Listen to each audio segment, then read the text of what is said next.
Hey guys, warm welcome to all of फ्राइस्ता academy. और हम पढ़ रहे हैं क्लास 10 साइंस का चैप्टर नंबर 4 कार्बन एवं उसके यौगिक, जिसका लेक्चर नंबर है 4। और आज का हमारा टॉपिक है सबसे पहला समजातीय श्रेणी। तो समजातीय श्रेणी क्या होता है, इसको हम इसके शब्द से समझने की कोशिश करेंगे। समजातीय श्रेणी, इसका मतलब समान इनकी जाति होगी। ठीक है, तो यहाँ पे जो भी यौगिक मिलेंगे उनमें हमें क्या मिलेगा, एक चीज़ समान मिलेगी। ठीक है, जैसे उनका ग्रुप समान होगा, हम कह सकते हैं जैसे अल्कोहल ग्रुप हो, ओइक एसिड हो, यानी सभी में एक जैसा ही होगा। ऐसा कब होता है, जब कोई हमें हाइड्रोकार्बन यौगिकों की एक श्रृंखला है हमारे पास, और उसमें से हाइड्रोजन जो है एक ही प्रकार के कौन हटाएं, क्रियात्मक समूह हटाएं, यानी प्रकार्यात्मक समूह। जैसे देखो, सबसे पहले सी कार्बन ले लिया, एक कार्बन, दो, एक दो तीन, एक दो तीन चार। अब देखो यहां पे 4 हाइड्रोजन,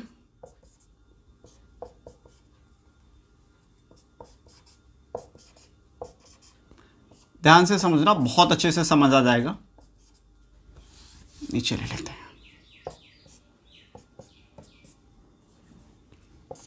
इसी से आपको समझ आ जाएगा। देखो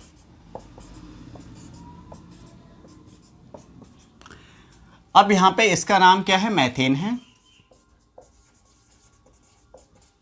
और ये आपका एथेन है, और ये प्रोपेन है। ठीक है, इनको भी हम समजातीय श्रेणी में दिखा देते हैं। ठीक है, अब यहां पर देखो सभी एक ही सीरीज के ही हैं। अब यहाँ पे जो डेफिनेशन हमें दे रखी है हमारी एनसीईआरटी बुक में, वो क्या है कि जो हाइड्रोजन है ये कार्बनिक यौगिकों की श्रृंखला है। ठीक है, जिसमें एक ही ग्रुप के हैं, ये सभी एक ही जाति के हैं, एल्केन सीरीज है ये। तो मैथेन, एथेन, प्रोपेन। अब इसमें से जो हाइड्रोजन है, ठीक है, ये हाइड्रोजन क्या एक ही क्रियात्मक समूह के द्वारा हटाया जाए, यानी यहाँ भी OH, और ये वाला जो हाइड्रोजन था वो भी OH के द्वारा हटाया जाए, और ये वाला हाइड्रोजन भी OH के द्वारा। तो अब इन यौगिकों की ये सीरीज जो बनी, ये क्या है, समजातीय सीरीज है, यानी होमोजोलस सीरीज हम इसको कह सकते हैं। क्लियर? अब देखो ध्यान से समझो, अब इसका नाम क्या होगा, एक कार्बन OH लग गया तो मैथेनॉल, इसका एथेनॉल, और इसका प्रोपेनॉल। ठीक, आगे भी आप 10 कार्बन तक ये सीरीज बना सकते हो। OH की जगह यहाँ COOH ले सकते हो। ठीक है, Cl, Br, कुछ भी आप फंक्शनल ग्रुप यहाँ पे यूज कर सकते हो, लेकिन सभी में हाइड्रोजन आपको एक ही प्रकार के फंक्शनल ग्रुप द्वारा हटाना पड़ेगा। समझ गए भाई? ठीक है, तो समजातीय श्रेणी एक ऐसी श्रेणी है जिसमें कार्बन श्रृंखला में से जो हाइड्रोजन परमाणु है उसको एक ही प्रकार के प्रकार्यात्मक समूह द्वारा हटाया जाता है। क्लियर? इसके बाद हम पढ़ेंगे संरचनात्मक समावयवता या समावयवी, हम यहाँ पे पढ़ेंगे, क्योंकि देखो यहाँ पे हमें क्या दे रखा है, एनसीईआरटी बुक में एक क्वेश्चन है जिसमें हमसे पूछा गया है पेंटेन के संरचनात्मक समावयवी लिखिए। तो पेंटेन के संरचनात्मक समावयवी कितने होते हैं वो हमें लिखने हैं। तो इसके लिए अपन समझ लेते हैं समावयवी क्या है। ठीक है, देखो सबसे इसको समझने के लिए काम करते हैं, अपन एक एग्जांपल ले लेते हैं। जैसे 2 जुड़वा भाई हैं, ठीक है, वो दोनों दिखेंगे कैसे जुड़वा हैं, तो एक जैसे, जैसे आपने देखे होंगे भाइयों में थोड़ा अंतर भी, जो छोटे बच्चे होते हैं तो वो अंतर आपको बहुत कम दिखाई देता है, जैसे जैसे बड़े होते हैं ना थोड़ा बहुत अंतर आ जाता है। जैसे आप ने चिंकी मिंकी देखी होंगी दो, है ना, उनके बहुत सारे वीडियो आते हैं, दोनों बिल्कुल एक जैसी ही दिखती हैं। ठीक है, अब वो दिखती एक जैसी हैं, अब उनके घर पे उनकी एक्टिविटी जो होंगी, उनके अंदर जो बहुत सारे गुण होंगे वो क्या होंगे, अलग अलग होंगे। ठीक है, अब वो काम सारे एक जैसे तो नहीं करती होंगी ना, वो दिखती ही एक जैसी हैं। ठीक है, तो यहाँ पे भी वही अपने को दिखेगा। ठीक है, यहाँ पे भी क्या है, जो अणुसूत्र है वो क्या होना चाहिए, समान। जैसे पेंटेन का क्या होता है, C5 होगा आपका और H का 12। ठीक है, 5 दूनी 10 और 2 12, एल्केन सीरीज में बन जाएगा पेंटेन। अब पेंटेन के देखो संरचनात्मक समावयवी कितने बनते हैं,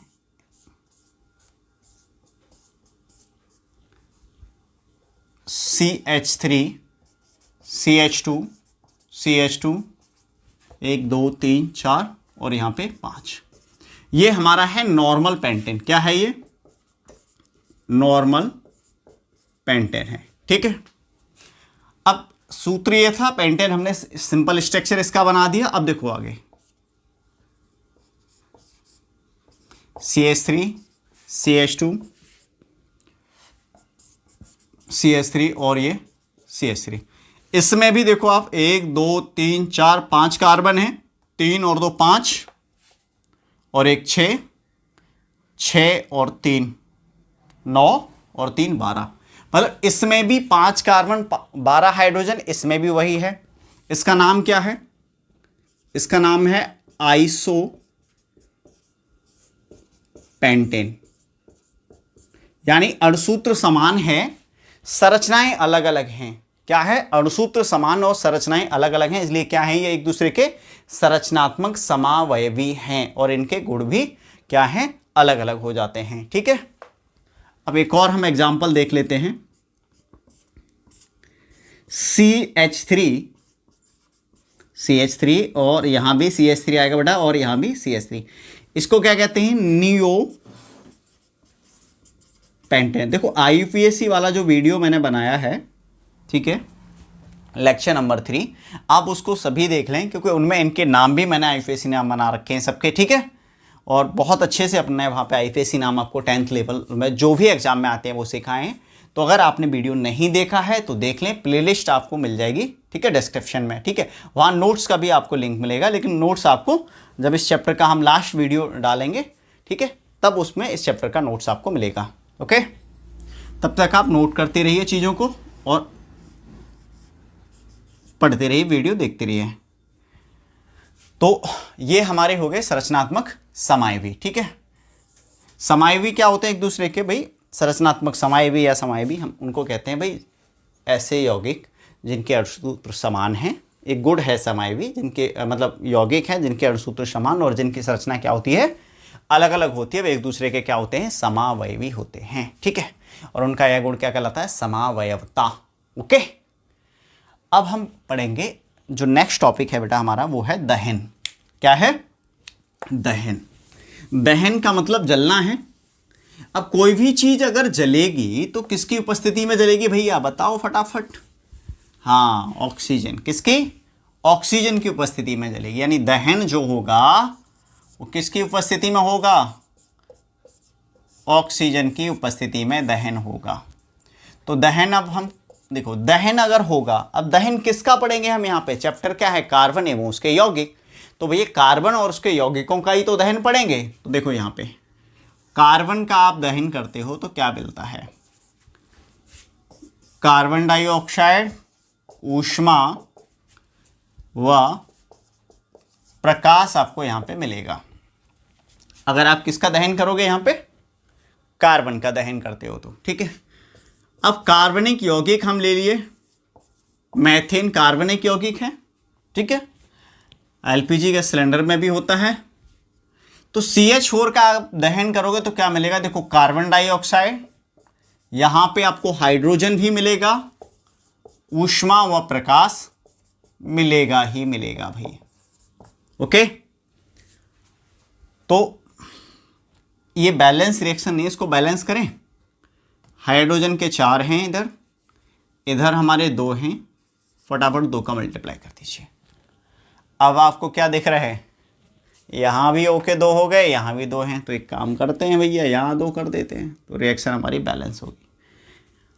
अच्छा, एल्कोहल का दहन और आ जाता है बेटा, C2H5OH। किसका फॉर्मूला ये, एल्कोहल का। एल्कोहल का आप दहन करोगे तो क्या आएगा भाई, सेम चीज़ें बनेंगी। एक तो बेटा आपका कार्बन डाइऑक्साइड बनेगा, अल्कोहल मतलब शराब, शराब भी जलती है भाई, ठीक है। स्वच्छ ईंधन के रूप में इसका भी उपयोग किया जाता है शराब का, यानी अल्कोहल का। ओके, H2O, और यहां पे बनेगा बेटा ऊष्मा और आपका प्रकाश। क्लियर? क्या बनेगा, ऊष्मा व प्रकाश। C2H5OH plus O2, CO2 plus H2O plus ऊष्मा व प्रकाश।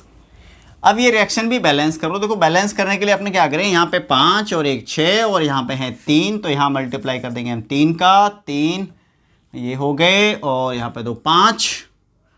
ठीक है, तो एक काम करते हैं, यहाँ पे हम अगर 3 का मल्टीप्लाई कर दें तो कितना हो जाएगा। और देखो एक सी के यहाँ पे 2 हैं तो यहाँ पे भी 2 का मल्टीप्लाई करना पड़ेगा, तो 3 और 2 दूनी 4, 7 हो गए। यहाँ पे भी 3 दूनी 6 और 1 7। रिएक्शन आपकी बैलेंस है। क्लियर। तो ये है बेटा दहन। दहन कार्बनिक यौगिकों का जब हम दहन कर रहे हैं तो क्या बन रहा है, कार्बन डाइऑक्साइड, जल, ऊष्मा व प्रकाश बन रहा है। केवल सिंगल कार्बन है तो उसका दहन हो रहा है, तो यहाँ पे आपको कार्बन डाइऑक्साइड, ऊष्मा व प्रकाश मिल रहा है। अब देखो जो कार्बनिक यौगिक होते हैं वो 2 प्रकार के होते हैं, एक तो संतृप्त और एक असंतृप्त। अगर कोई यौगिक कैसा है, संतृप्त है, संतृप्त हाइड्रोकार्बन है, या फिर कोई यौगिक असंतृप्त हाइड्रोकार्बन है, तो जलाने पर वो कैसी ज्वाला देगा, तो इस चीज को और समझ लेते हैं। प्रश्न आ जाता है आपका संतृप्त, ठीक है, संतृप्त हाइड्रो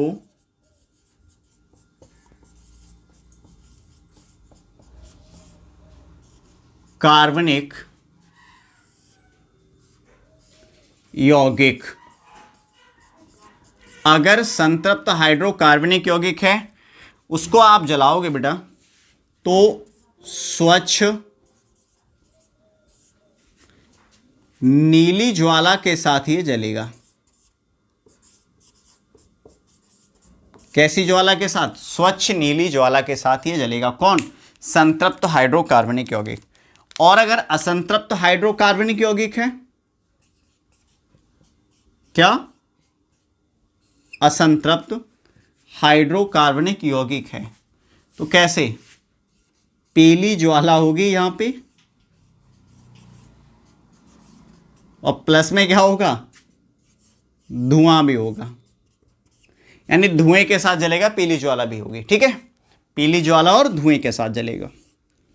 कौन, असंतृप्त। कारण क्या है, देखो असंतृप्त हाइड्रोकार्बन में कार्बन का जो परसेंटेज होता है वो संतृप्त हाइड्रोकार्बन से ज्यादा होता है। क्लियर भाई। ये क्यों स्वच्छ नीली ज्वाला के साथ जल रहा है, ये क्यों पीली ज्वाला और धुआं के साथ जल रहा है, उसका कारण क्या है, जो संतृप्त हाइड्रोकार्बन होते हैं उनमें कार्बन की मात्रा क्या है, कार्बन परसेंटेज कम होती है, किससे, असंतृप्त से। या फिर आप उल्टा बोल दो इस चीज को। ठीक। अब अगर मैं बात करूं बेटा कि संतृप्त हाइड्रोकार्बन को भी हम जलाएं, और कैसे जलाएं, ऐसे जलाएं जहां पे वायु की मात्रा कम हो, यानी ऑक्सीजन का थोड़ा बहुत मतलब ठीक ठाक सा अभाव हो, वहां पे ऑक्सीजन मतलब कम मात्रा में, यानी वायु कम मात्रा में। तब क्या होगा, तब संतृप्त हाइड्रोकार्बन भी कैसे जलेगा, पीली ज्वाला, पीली व कजली ज्वाला। ठीक है, काला सा दिखेगा आपको, पीली व कजली ज्वाला के साथ ये जलेगा। कौन, संतृप्त हाइड्रोकार्बन। कब, जब क्या हो, वायु सीमित मात्रा में हो। समझ गए। अब हम आगे का देख लेते हैं। जैसे कोयला और पेट्रोलियम का, जैसे आपकी अगर किताब में आगे बढ़ोगे तो कोयला पेट्रोलियम दे रखा है, और यहाँ पे क्वेश्चन बनता है कि कोयला व पेट्रोलियम को जीवाश्म ईंधन क्यों कहते हैं। तो कोयला व पेट्रोलियम को जीवाश्म ईंधन क्यों कहते हैं भाई, बताओगे। आपको याद आ गया होगा कि कोयला और पेट्रोलियम का निर्माण किस तरह से होता है ना, किन से हुआ है, जीवों से ही तो हो रहा है भाई, इनका सजीवों से ही तो होता है। सजीव क्या होते हैं, मृत अवस्था में पहुंच जाते हैं। हजारों करोड़ों सालों पहले, लाखों सालों पहले क्या हुआ, भौगोलिक उथल पुथल हुई, जिससे पेड़ पौधे, जीव जंतु, है ना, पेड़ पौधे दब गए, उससे आपका कोयला बना, जीव जंतु, समुद्री जीव जंतु जो नीचे दब गए, और अधिक ताप और दाब के कारण उनका क्या हुआ, अपघटन, जिससे क्या बना, पेट्रोलियम। तो कुल मिला के बात बेटा ये आ जाती है, पेट्रोलियम व कोयला को जीवाश्म ईंधन इसलिए कहा जाता है क्योंकि ये जीवों के अपघटन से बने हैं। किसके अपघटन से बने हैं, जीवों के अपघटन से बने हैं। अब यहीं पे एक क्वेश्चन और आपसे पूछा जाता है कि ये जैसे कुछ पदार्थों को आप जलाते हो, ठीक है, तो ज्वाला उत्पन्न करते हैं। कुछ पदार्थों को आप जलाते हो तो ज्वाला उत्पन्न नहीं करते, मतलब ऊष्मा उत्पन्न करते हैं, और वहाँ से थोड़ा बहुत चमकते भी, मतलब थोड़ा, जैसे मान लो कोयला, कोयले को आप जलाते हो तो कोयला क्या है, बहुत कम टाइम तक ज्वाला उत्पन्न करता है और फिर लाल लाल चमकता रहता है और ऊष्मा हमें देता रहता है और वो जलता रहता है। जैसे प्रेस करते हैं लोग, है ना, कोयला वाली प्रेस आपने देखी होगी, उसमें मोमबत्ती को जलाते हो आप, गैस को जला रहे हो तो वो क्या है, ज्वाला उत्पन्न करती है। ठीक, लकड़ी को जलाते हो, ठीक है, क्या है, ज्वाला उत्पन्न करती है, लेकिन बाद में क्या होता है, फिर वो लाल रेड सी पड़ जाती है और ऊष्माई देती रहती है। तो ज्वाला उत्पन्न करने के लिए क्या जरूरी है, गैसीय पदार्थ। जैसे लकड़ी, कोयला में जब तक गैसीय पदार्थ रहता है ज्वाला उत्पन्न होती है, जैसे ही खत्म ज्वाला उत्पन्न होना बंद हो जाती है और ये बिना ज्वाला के साथ जलते हैं। और एलपीजी क्या है, गैस है, इसीलिए वो ज्वाला के साथ जलती है। क्लियर हुआ भाई? तो कोयला, पेट्रोलियम आपका क्लियर हो गया। जीवाश्म ईंधन क्यों है, मोमबत्ती या फिर जैसे कुछ पदार्थ हम कहें ज्वाला के साथ जलते हैं और कुछ नहीं जलते हैं, तो उसका कारण क्या है वो भी आपको समझ में आ गया। ज्वाला के साथ पदार्थ अगर कोई जल रहा है तो वो पदार्थ किसमें, गैसीय अवस्था में, किसी पदार्थ के अंदर गैस ये पदार्थ हैं तो वो जलेंगे केवल, और उसके बाद जैसे ही वो खत्म फिर वो पदार्थ नॉर्मल यानी कोयले की तरह ही जलेगा। क्लियर? अब अगली हेडिंग है बेटा हमारी ऑक्सीकरण। ठीक है, ऑक्सीकरण। देखो ये दहन भी आपसे पूछा गया है, ऑक्सीकरण एक साथ आ जाती हैं ये। ठीक है, तो ऑक्सीकरण क्या है?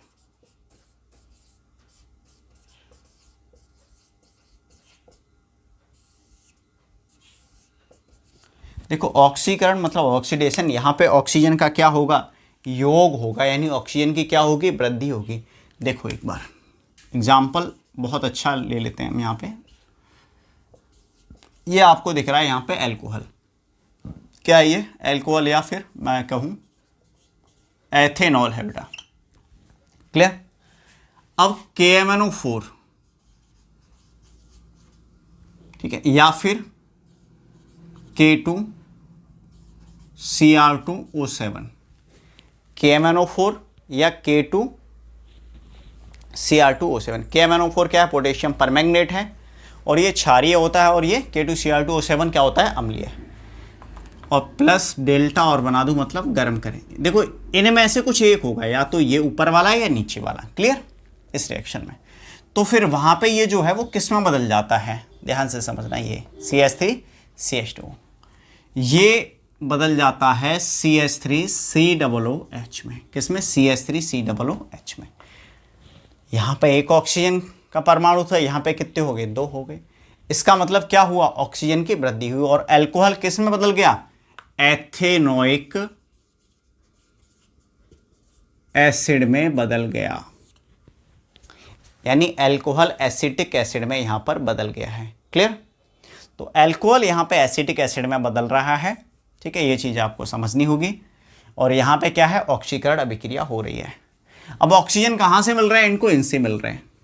ये क्या है, ऑक्सीकारक पदार्थ कहते हैं इनको। क्या कहते हैं, ऑक्सीकारक पदार्थ, यानी वे पदार्थ जो ऑक्सीजन क्या करते हैं, देते हैं, प्रदान करते हैं दूसरे पदार्थों को, उनको क्या कहा जाता है, ऑक्सीकारक पदार्थ कहा जाता है। तो इस रिएक्शन में ऑक्सीकारक पदार्थ कौन कौन से हैं, KMnO4, ठीक है, या फिर आप ले लो K2Cr2O7। ये दोनों ही कैसे पदार्थ हैं, ऑक्सीकारक पदार्थ हैं। क्लियर? नेक्स्ट रिएक्शन है बेटा हमारी संकलन या हाइड्रोजनीकरण अभिक्रिया। क्या है, संकलन या हाइड्रोजनीकरण अभिक्रिया। बहुत इंपॉर्टेंट अभिक्रिया है ये जो मैं करा रहा हूं, आप इनको बार बार प्रैक्टिस करें। एग्जाम में सीधी सीधी यही अभिक्रिया आती हैं। ठीक है, बाद में पछताओगे अगर अभी बात नहीं सुनोगे, तो ध्यान रखना। संकलन अभिक्रिया। देखो बेटा, संकलन अभिक्रिया को हम हाइड्रोजनीकरण अभिक्रिया भी कहते हैं। क्या कहते हैं, संकलन अभिक्रिया को हाइड्रोजनीकरण अभिक्रिया भी कहते हैं। किसको, संकलन अभिक्रिया को।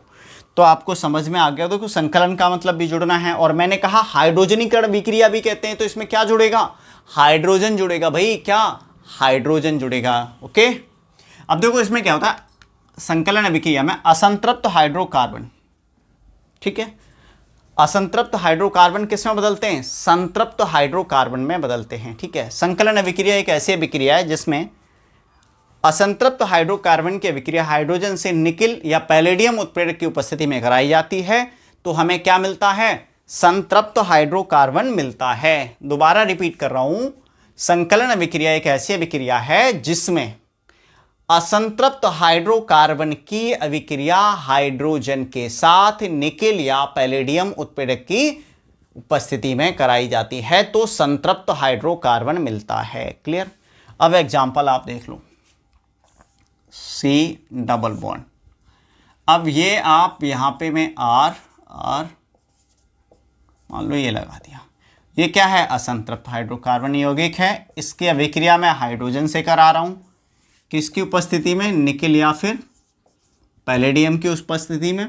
तो देखो ये जो हाइड्रोजन है ये क्या करेगा, इस बॉन्ड को काटेगा और यहाँ पे जुड़ जाएगा। तो एक इससे हाइड्रोजन और एक इससे, तो बॉन्ड कितना बचा भाई, एक हाइड्रोजन यहाँ आ गया, एक यहाँ आ गया, ये यार इधर खिसक आएगा, तो ये क्या हो गया अब, संतृप्त हाइड्रोकार्बन। ठीक है। इस अभिक्रिया का उपयोग आपसे पूछ लिया जाता है, कौन सा औद्योगिक उपयोग क्या है, किसका, संकलन अभिक्रिया या हाइड्रोजनीकरण अभिक्रिया का औद्योगिक उपयोग क्या है। तो देखो ध्यान से, बहुत इंपॉर्टेंट है ये।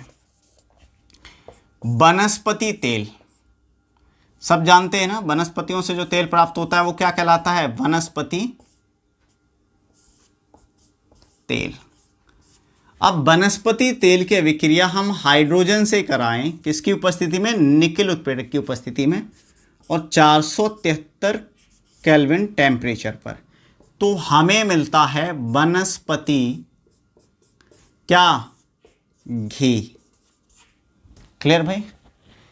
वनस्पति तेल की अभिक्रिया जब हाइड्रोजन से कराई जाती है निकेल उत्प्रेरक की उपस्थिति में, टेम्परेचर कितना रहना चाहिए, 473 केल्विन, तो अपने को क्या मिलता है, वनस्पति घी मिलता है, यानी डालडा। अब यहीं पे एक प्रश्न बनता है कि हमें खाना क्या चाहिए, वनस्पति तेल या वनस्पति घी। देखो हमें वनस्पति तेल खाना चाहिए क्योंकि ये कैसा है, असंतृप्त है। ठीक है। और ये क्या है, संतृप्त है। ये हमारे शरीर के लिए क्या होता है, हानिकारक होता है वनस्पति घी, इसलिए हमें ये कम से कम खाना चाहिए। हमें क्या खाना चाहिए, वनस्पति तेल खाना चाहिए। क्लियर। नेक्स्ट हम अभिक्रिया पढ़ेंगे बेटा, प्रतिस्थापन अभिक्रिया। क्या पढ़ेंगे, प्रतिस्थापन अभिक्रिया। ध्यान से समझना।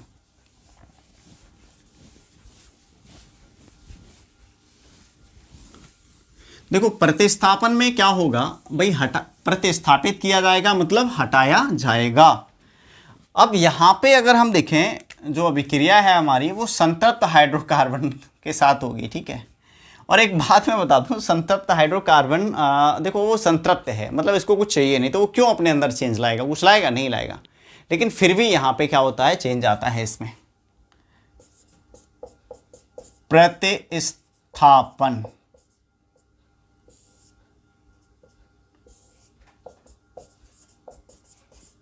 अभिक्रिया, ध्यान से समझना भाई, बहुत इंपॉर्टेंट अभिक्रिया है। संतृप्त हाइड्रोकार्बन किसी से अभिक्रिया नहीं करते हैं, लेकिन सूर्य के प्रकाश की उपस्थिति में क्लोरीन के साथ जब संतृप्त हाइड्रोकार्बन के साथ तीव्र अभिक्रिया कराई जाती है तो यहां पर क्या करता है, क्लोरीन हाइड्रोजन परमाणु को प्रतिस्थापित कर देता है, और यह अभिक्रिया क्या कहलाती है, फिर प्रतिस्थापन अभिक्रिया कहलाती है। यानी संतृप्त हाइड्रोकार्बन हमारा मेथेन हो गया, अभिक्रिया हम किसके साथ कराएंगे, क्लोरीन के साथ। ये एक तीव्र अभिक्रिया यहाँ पे कराई जाती है और सनलाइट यानी सूर्य के प्रकाश की उपस्थिति में हम कराते हैं। तो Cl जो है H को हटा देता है, तो देखो खुद CH3 Cl यहाँ पे बनेगा और ये HCl यहाँ बनेगा। क्लियर। और ये अभिक्रिया तब तक होती रहती है जब तक ये जो Cl है वो सारे H नहीं हटा देता है। ध्यान से समझना। नेक्स्ट स्टेप आपका ये होगा, सनलाइट। ठीक, ये इसको हटाएगा, एक और H चला जाएगा, HCl यहाँ, एक और H चला गया तो CH2 और Cl बढ़ा तो Cl2। फिर आ जाओ,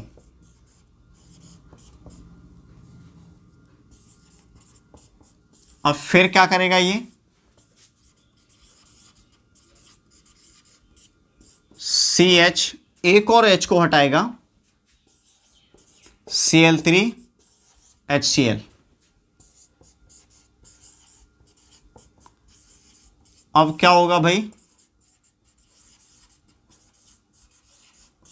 दोबारा ये फिर एक और H यहां पे फिर हटाएगा, दोबारा नहीं चौथी बार है ये। तो जब एक और H हट जाएगा तो यहां कुछ H बचेगा नहीं, तो CCl4 यानी कार्बन टेट्राक्लोराइड यहाँ पे आपको मिलेगा और यहाँ ये HCl, ये अभिक्रिया यहाँ तक होती रहती है। आपकी बुक में जो दे रखी है वो ये दे रखी है, क्लियर, NCERT में। तो प्रतिस्थापन अभिक्रिया क्या है, ठीक है, ये अभिक्रिया वैसे अगर हम देखें जनरली अभिक्रिया संतृप्त हाइड्रोकार्बन अभिक्रिया करते नहीं है, लेकिन सूर्य के प्रकाश की उपस्थिति में क्लोरीन के साथ जब मेथेन की यानी संतृप्त हाइड्रोकार्बन की तीव्र अभिक्रिया कराई जाती है तो यहाँ पे क्या होता है, हाइड्रोजन प्रतिस्थापित हो जाता है, क्लियर। तो भाई इसको ध्यान रखना है आपको, इस अभिक्रिया को, बहुत इंपॉर्टेंट अभिक्रिया है। अब यहीं पे कुछ प्रश्न हमसे पूछ लिए जाते हैं, ठीक, कैसे पूछा जाता है कि ये जो अभी इससे पहले मैंने अभी आपको कराया था, एक प्रश्न दे भी रखा है कि C2H5OH यानी अल्कोहल किस में बदलता है, एसिटिक एसिड में बदलता है, ये ऑक्सीकरण अभिक्रिया कैसे है। तो भाई देखो, अल्कोहल में एक परमाणु होता है O का और एसिटिक एसिड में 2, तो इस अभिक्रिया में क्या हो रहा है, ऑक्सीजन की वृद्धि हो रही है, इसलिए क्या है, ये ऑक्सीकरण अभिक्रिया है। अब ये चीज़ आपकी क्लियर हो गई। अब एक क्वेश्चन और बनता है कि देखो वेल्डिंग जब करते हैं हम, क्या वेल्डिंग करते हम थोड़ा ना है, मतलब वेल्डिंग वाला जब वेल्डिंग करता है तो आपने देखा होगा वो 2 गैसें यूज करता है, एक तो करता है ऑक्सीजन और एक करता है एथाइन या फिर एसिटिलीन गैस का यूज वो करता है, ठीक है, एथाइन गैस का यूज करता है। तो वो ऑक्सीजन का यूज ना करे तो क्या होगा, यानी हम ये कहें कि वो ऑक्सीजन का जो गैस सिलेंडर है उसके पास वो ना करे और वो एथाइन यानी C2H2 के साथ वायु का यूज करे, जो वायु में ऑक्सीजन है, यानी C2H2 के साथ किसका यूज करे, वायु का। तो क्या वेल्डिंग होगी, सीधा सा जवाब है नहीं होगी। क्यों, क्योंकि वेल्डिंग के लिए चाहिए होती है बहुत अधिक मात्रा में ऊष्मा, क्या, बहुत अधिक मात्रा में ऊष्मा, और वायु में उतनी ऑक्सीजन उपस्थित नहीं है जिससे अधिक मात्रा में ऊष्मा उत्पन्न हो सके। इसीलिए वेल्डिंग जब करते हैं तो किसका प्रयोग करते हैं, एथाइन के साथ ऑक्सीजन का प्रयोग किया जाता है, जिससे कि पर्याप्त मात्रा में ऊष्मा मिल सके। ओके, इस लेक्चर में आपको कोई भी डाउट रहा हो, कोई भी समस्या है तो मेरे को आप कमेंट बॉक्स में कमेंट कर दीजिए, मैं देख लूँगा, ठीक है, उसका फिर अपन सॉल्यूशन कर लेंगे, क्लियर। इस वीडियो में अपन यहीं तक करेंगे, बाकी चीज़ें नेक्स्ट वीडियो में करेंगे। तो मिलते हैं नेक्स्ट वीडियो में, तब तक के लिए बाय बाय।